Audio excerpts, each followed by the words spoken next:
Arnold Almighty Allen gets the win.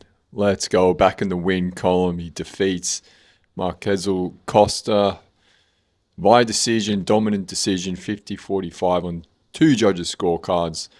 When they were reading out that scorecard, man, Arnold, a bit of PTSD set in from all the split decisions he's lost. But he gets the win. What a performance. And Ronda Rousey, it only took her 17 seconds to get the armbar submission win over Cerrano. Francis Ngannou sparks out Felipe. And Nate Diaz, as expected, gets cut open and gets a corner stoppage. So we're going to review the fights that happened on the weekend. Welcome back to Gibbo MMA. Hope you guys had a good week. Let's start with this fight night at the Apex.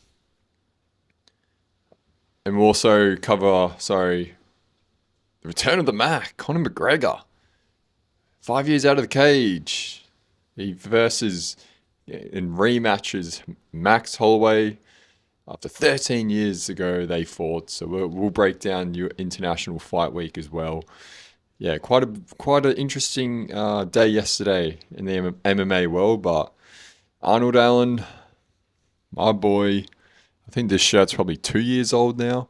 He is back finally after his first win in, I want to say 3 years. Let me just check. Yeah, his last win was in 2024. So yeah, 2 years against Giga. Then he lost to Gene early this year, Silver, and now back in the win column. Good to see Active Allen. Active Allen is another beast. He's been on and off a lot with injury. People forget he was on a 10-fight win streak in the UFC, which was then stopped by Max Holloway. And then he's been real up and down since. And some unlucky decisions. But as far as this fight with Marquezel Costa, dude, Costa is tough, man. I don't think people recognize how tough of a matchup this is. He's been on an absolute tear. He had like 4 fights last year, 4 wins in the featherweight division, and he's a huge featherweight Costa.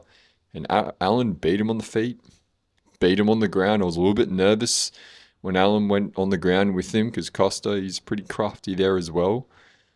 But Arnold Allen just showed you, man, his experience and how tough he is. Allen is made out of like vibranium. But also Costa, he took Allen's best punches, didn't get fully dropped, but got rocked. And just an all-around great fight. If it wasn't for the co-main event, I thought this should have got fight of the night. No bonuses awarded for the main event because there were some other good finishes on there. But yeah, just good to see a fighter like Arnold Allen win. He's just, good to follow. Keeps it real, and even when he's on the ground he's doing damage, and when he's on the feet he's doing damage. I thought his jab really set up his striking, just kept piecing up Costa with that jab. It was spectacular, and then he came straight over with the straight right hand because he was in that southpaw position. Wore a lot of leg kicks from Costa though. Yeah, he's pretty tough, Allen. Very durable, as we've seen, but he's just really coming into his prime. He's got the experience, the knowledge, that fight experience, and now he's at his athletic prime. So it's really coming together, and I'm really pushing. I've said you'd get a title shot this year. If he can get another fight in, yeah, it'd be tough. I think it's tough to get a title shot this year because of the Silver loss early, but 2 fights within 6 months. This is what we like to see. And he is very much now can get a title shot next year, I believe. He can really go on a run now because the featherweight division, I think they do Volk Evloev, but there's some good matchups for Allen. You got Rodriguez, Sterling, Zalal, Lerone Murphy, and then you got Lopez and Steve Garcia going at it at the White House. So there's plenty of good matchups in this stacked featherweight division. A win here for him has really opened himself up for another, UFC Fight Night main event again this year. or he can get on a pay-per-view co-main event later this year. But it just depends how he heals up, because he also took some good damage in this fight. Not so much shots to the head, but around the legs, checking all those leg. I mean, he wasn't even really checking the leg kicks. He just took it on the calf, and also checking the head kicks with your forearms. That does damage, and also his hands. Like, when he was landing too, he was landing in hard parts of the head of Costa. On the side, forehead, not too much on the nose or jaw, just a lot of the hard bony parts of Costa. So I wonder how his hands have pulled up. But as an Allen fan, biasy, super happy, man. Like, been really following this guy's career for the past 3 years, pretty religiously. But yeah, Costa, what's next for him? I thought this was a good step up for him, and he looked great himself in there. But I think just the first time doing a 5-round fight against a really tough opponent, and people really do sleep on Arnold Allen. I think him getting 5 rounds is much better for Allen, because you see in those 3 rounds fights, it's just hard to get going real quick, especially when you're not being active. Like the Gene Silver fight, 18 months out, and then you're versing a guy who's really sporadic, and it's hard to really get your rhythm going over 3 rounds. So yeah, Costa, man, he's got still a bright future. This isn't the end. This I think will make him better. And if he finally got to see where he's really at in this stacked featherweight division and what he needs to work on. It was a great litmus test. He really hit the gatekeeper there. But he would now know, all right, I've gone 5 rounds with a super tough guy, took some hectic shots, didn't get finished, showed a lot of heart in there. So mad respect to Costa. He could have quit in there if he wanted to. Took some nasty elbows on the ground. But I think, you got a guy like Brian Ortega, Aaron Pico, David Onama, Patricio Pitbull, from rank 10 to 15. A lot of good matchups there for him. Co-main event, Doohoo Choi, Daniel Santos, of course, fight of the night. Dude, these guys just were going back and forth, banging. Santos coming out with spinning kicks, front kicks, just real sporadic. Choi weathers the storm and then gets a mad body shot, just rips his body in half, drops him to the ground in that second round and gets a stoppage. Both get a 100K bonus. And Juan Diaz and Malcolm Wellmaker. Diaz gets the rear naked choke. Yeah, Wellmaker on a 2-fight losing streak now in the UFC. He came in knocking people out with some favorable matchmaking for him. But now he's, versing guys just really at his or above his level now. And that ground game and the wrestling is a clear deficiency. And yeah, he gets finished. For first time filming on the front camera. So everything's reading opposite. Usually I film it on the back camera, but last week, if you watched, my video cut out halfway through. So I recorded for probably 40 minutes and I only got 20 minutes or so of it. And then I had to go back and record an extra 5 minutes of what I just rambled on for 20 minutes. So doing the front camera, I can see that it's recording, and if it cuts out due to someone calling me or whatever, I will know, instead of it cutting out and me just continuing talking and not realizing and just, missing a whole lot of content. So we're on the front camera. This is the first time doing it on the front camera, so we'll see how the quality ends up being. But yeah, Modestas Picasso split decision against Edwards, who took it on short notice. A good stand-up fight. A lot of grappling against the cage though. But both guys were throwing heavy heat. Good to see Modestas back in the win column. Yeah, I think it could have gone either way. I'm slightly leaning Edwards. I think he might have been hard done by. I felt like maybe won rounds 1 and 3, from recalling that right. I think round 2 was a good one for Modestus. Had him hurt, but he had him hurt in the second, and then just tied up on the cage for too long. Maybe it was due to fatigue. Yeah, I don't know. But yeah, that was the main card of the fight night. Nothing too much to really get in on the prelims. Um, there was the first ever they got here calf slicer from Elise Adreline over Pollyanna. So she was in Pollyanna's guard. Pollyanna had the body triangle on her, and then she's like inverted her foot and then like crammed it up against it. I don't know. You have to go rewatch it. But the first time in UFC history this submission's been pulled off. So well done. She got a bonus as well. But yeah, there's not too much really to add to this other than just Arnold Allen in this stacked featherweight division. I think he can get the title shot next year. I was hoping this year, but the loss to Silva probably put him back down in the pecking order. But let me know, guys. Let me know your thoughts on Triple A Arnold Almighty Allen. I think he's going to be quadruple A because now that he's active, so it's going to be active Arnold Almighty Allen. And he's super slept on, and he doesn't get enough credit because I don't think many people wanted to fight Costa, him being on that mad streak in the featherweight division, finishing people with those kicks, back to back TKOs coming via kick. He's been the first one to finish Dan Ige. It was a super dangerous, slept on matchup without a big name. So, like, a lot of risk for Arnold Allen and not the hugest of upsides because he beats him, but he beats a really tough guy with not the biggest name. But he needed to do this to get back in the win column, and he's done that. So, yeah, I think I'll leave that fight night in the books.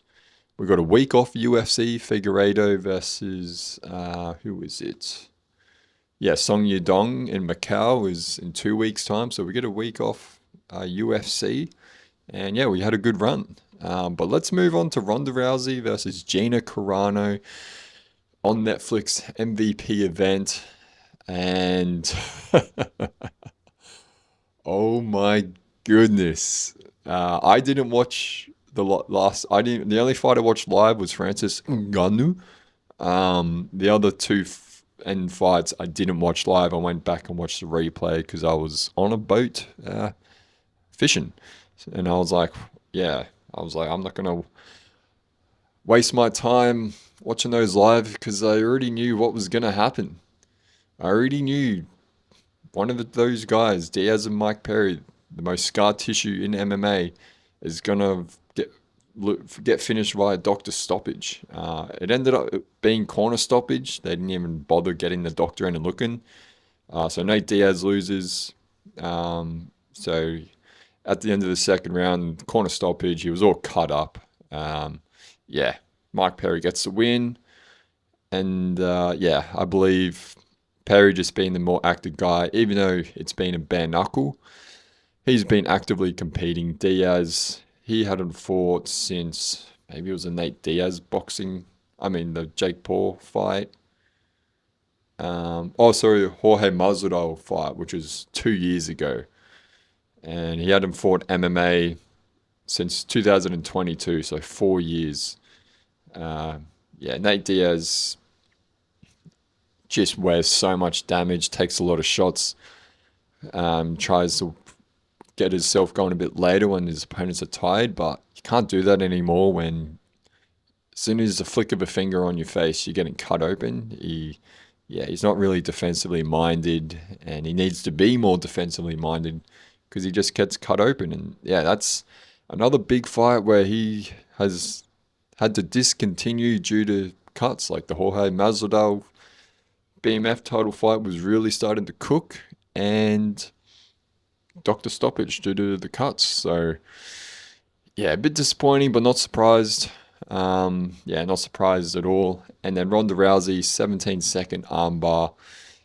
yeah, like I like these events. I don't mind it because it's free. It's not the only thing you have to pay for is a Netflix subscription, but I wouldn't be going to these events live.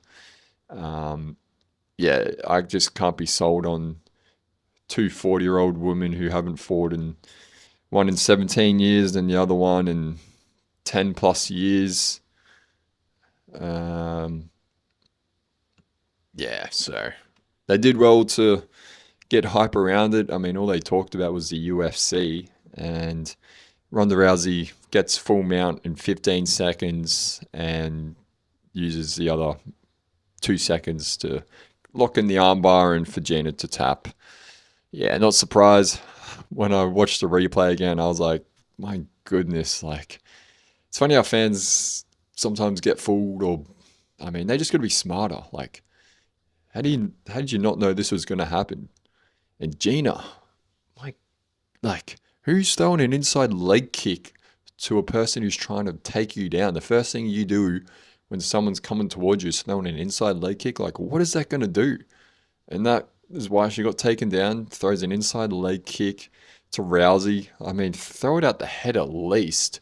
Try and knock her out. Like, inside leg kick, what's that going to do? So she gets instantly taken down and it was full mounted. Like, that is just. Yeah, and I saw the purses for this that the California Athletic Commission released. I don't know if I can believe them. Like, Ronda getting 2 million, Gina getting almost a million odd. Francis getting 1.5 million. Um, yeah, I don't know if these purses are believable because, like, you see that how the main event went, and you're just like, I don't know how you can pay someone that much money who isn't putting on an entertaining or has.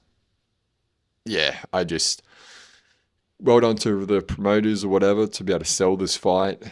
It was all based on name, big money grab. Like they're all happy in there, and well done to them. And you got to remember, like, it's good to see fighters getting paid well, and they didn't have to do, especially as far as the main event. They didn't really have to do much. It was pretty clear what was going to happen. But yeah, let me know your thoughts. But yeah, as far as like MVP and MMA events, yeah, I'm keen for them to keep putting them on Netflix. As far as building an organization and getting world title fights, I'm not sure that's their niche or market. I think they're just going to continue. It's pretty much just using ex UFC fighters. Like you got pretty much all their big fights were ex UFC fighters. Like even the Despaigne Junior Dos Santos ex UFC fighters. Despaigne was cut from the UFC.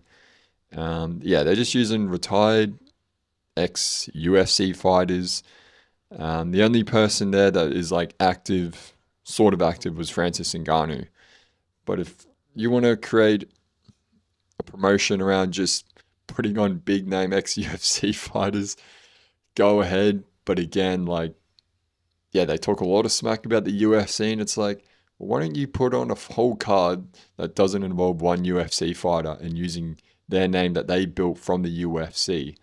Yeah, so yeah, I'd like to see more events like this, but again, it needs to be promoted and not like, yeah, it's just like you're literally just getting UFC sloppy seconds and trying to say you're doing something original and new. It's like, yeah, it's not. It's you're not really reinventing the wheel here. But yeah, let me know your thoughts. Let me know your thoughts. Other than if you wasted, no, I wouldn't say wasted, but like if you sat around 6 hours through this whole thing to get to this main event to end in 17 seconds, I think you might have wasted your time. And um, yeah, you got to stop believing and getting into the hype that, yes, you got to look at it for what it is as far as MMA X's and O matchups. And yeah, Francis Ngannou, the Felipe Linzes, was very much hammer in the nail squash match. The Perry Diaz fight was just for the fans wanting to see some blood, some cuts, and it was going to end pretty obviously that way. And same as the Ronda Rousey Gina Cerrano fight. Yeah, no surprises at all. Good money grab. They all got paid really well, which is great to see. But no one's stock really went up. Only interesting to come out of this is if Francis can get a John Jones fight. Who's Francis going to fight next? Like, he hasn't fought anyone who's been a well-ranked heavyweight like Felipe and Renan Ferreira. Like in the UFC, they wouldn't be in the top 10. And yeah, it's just a shame seeing one of the best heavyweights, Francis Ngannou, not fighting any top tier talent. But he is getting paid well, which is good. But you want to see him fight the best.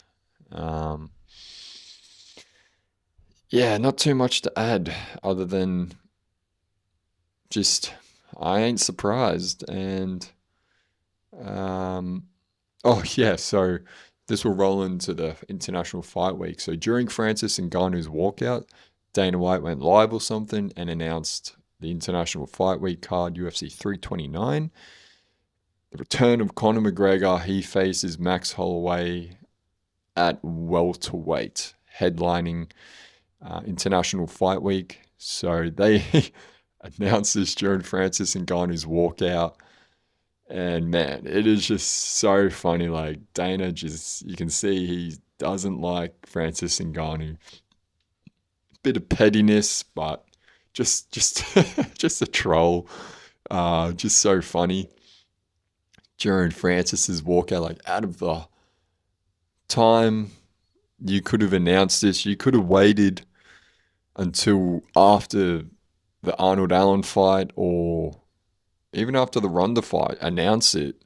And then everyone's just talking about Conor McGregor instead of the fights. But they announced it during Francis's, a bit of a coincidence or well planned to announce Conor McGregor's return, the biggest name in MMA, probably of all time, returning to the UFC during Francis's.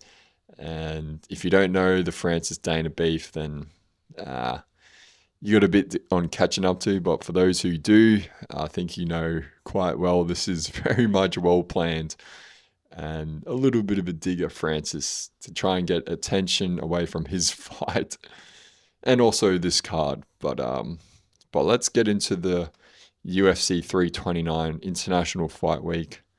McGregor returns after 5 years, takes on Max Holloway. These guys are fought before. About 13 years ago, McGregor wins via decision. I believe he did his knee in that fight as well, so he spent a lot of time grappling during that fight. But it's a good matchup. Michael Chandler must be screaming like he is fighting on the White House against Mauricio Rufy, where he's going to get head kick knocked out. But if you remember, it was like back in 2022 or something. McGregor was supposed to fight Michael Chandler, I believe International Fight Week, but he pulls out because of a foot injury. Oh, sorry, 2024. Was that when it was? Jeez, feels so long ago. But they did the Ultimate Fighter together, and Chandler pretty much sat around for 3 years now, or 2 years in his prime, waiting for McGregor. Didn't get it. And now he's seeing Max Holloway, who's coming off a loss against Charles Oliveira, is now getting the red penny night. And yeah, MMA is so weird, man. You can come off a loss. I've never seen a loss be so positive because Max Holloway losing the BMF title to Oliveira is now getting the best and the biggest fight and the big money fight in MMA that you can ask for. And that's against McGregor. So I don't know. Like, say you beat Oliveira, does he fight? Does McGregor get a shot at the BMF fight? I don't know, but yeah, he's the only fighter in the world where you can put him on a main event in the UFC and it not being a title fight because, as we know, UFC, every main event for a pay-per-view or numbered event is a title fight. And yeah, he's the only person you can put as a main event on a numbered event and not be a title fight. And we'll just run down a couple more big names. Benoit Saint-Denis versus Paddy Pimblett. This was already pretty rumoured and well known. That's going to be a great fight. Sandhagen Batista, another great fight. My light just went out.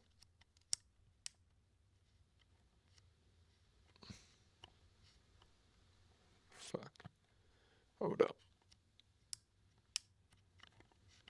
Just the light is gone out on this. All right, we'll leave it. We'll do it live. Gable Stevenson makes his UFC debut against Elisha Ellison. Gable, Olympic gold medalist wrestler. Royval versus Lonnie Kavanagh. And Robert Whittaker versus Nikita Krylov. Whittaker making his light heavyweight debut, moving up. Cody Garbrandt's on there. So, yeah, great card. And the return of the Mac. My league prediction is Max Holloway. I believe he is the more favourite as far as odd-wise in this fight. He's been active. He's been fighting the best. McGregor, 5 years since his last fight.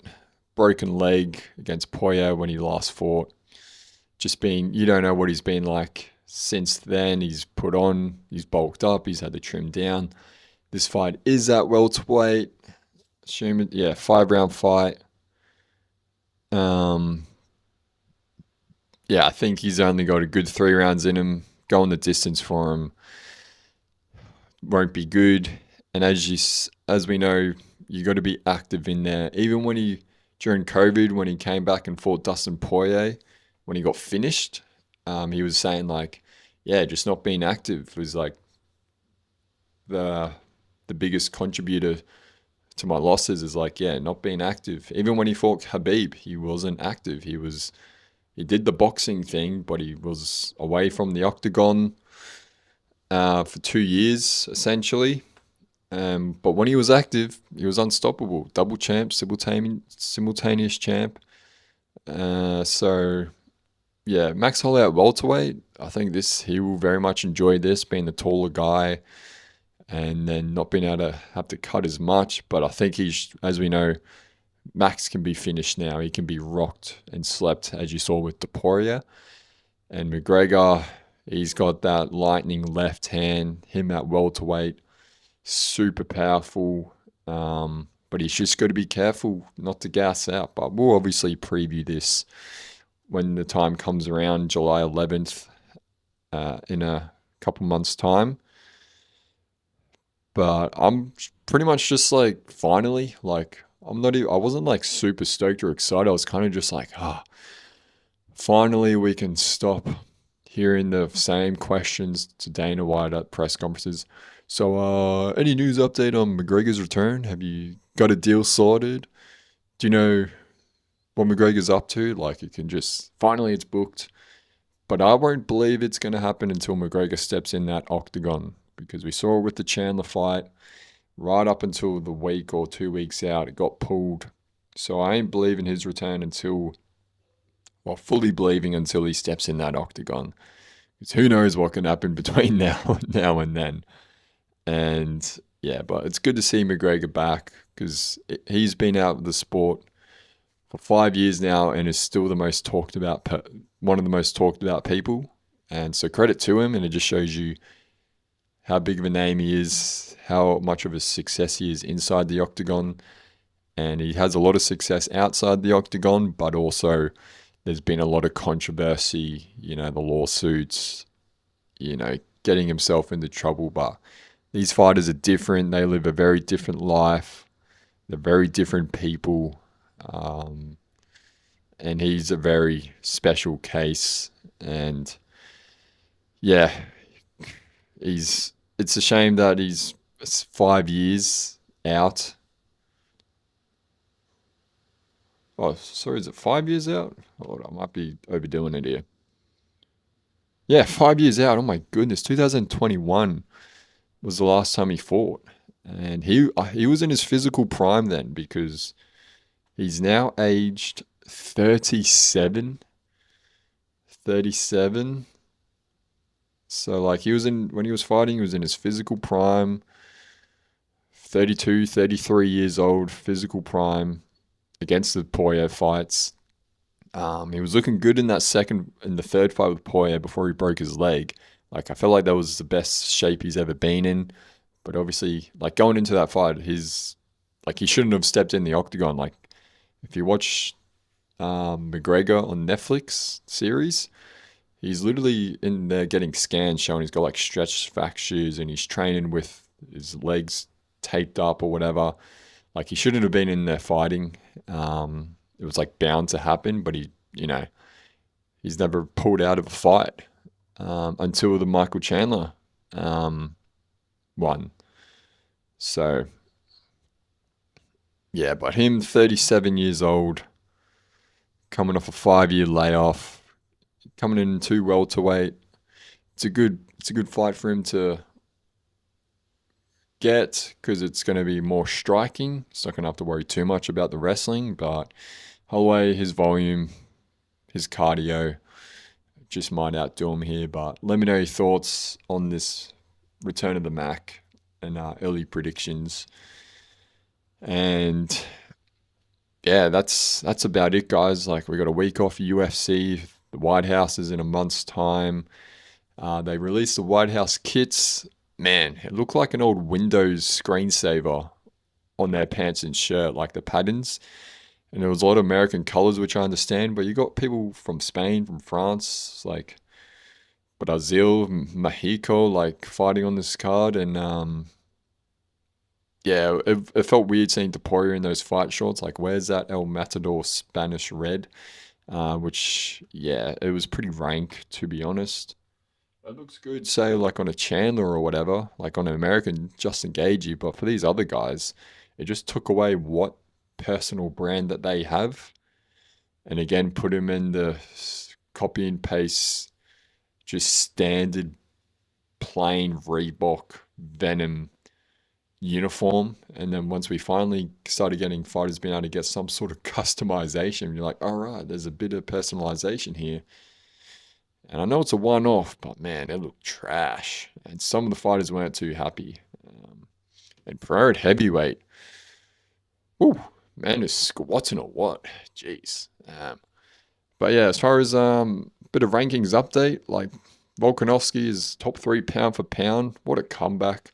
After those Deporia loss, the Islam loss, getting that featherweight title back and is now back in the top three pound for pound. Sean Strickland ranked number 7 after that Hamzat win. Hamzat drops 7 spots down to rank number 10. But yeah, trying to think any other rankings. Yaroslav Amosov is now a ranked 10 welterweight after that win last weekend. I believe he's cooking at the moment, the Ukrainian. And this weekend, I believe we got Usyk versus boxing against the kickboxer guy. They're boxing in Saudi or something, the Riyadh season thing. I think that's the real big event this year. And Ronda Rousey, like, is she gonna fight? Is she ever gonna get back in the UFC and fight? Geez, what are their names again? Sorry, Kayla Harrison. They're both judo Olympic medalists. Bit of beef there. Don't know, but I think we'll leave it at that, guys. Congrats to Arnold Allen. Return of the Mac. 17 seconds of Ronda Rousey. I mean, blokes get a lot of shit for finishing fast, and girls don't. Is what it is. But yeah, that's it, guys. Yeah, we'll do an episode next week. I'm sure there's a lot's going to happen between now and then. Who knows? McGregor might just pull out for the fun of it. I don't know, but let me know your thoughts on these events and enjoy the rest of the week, guys. Catch you later.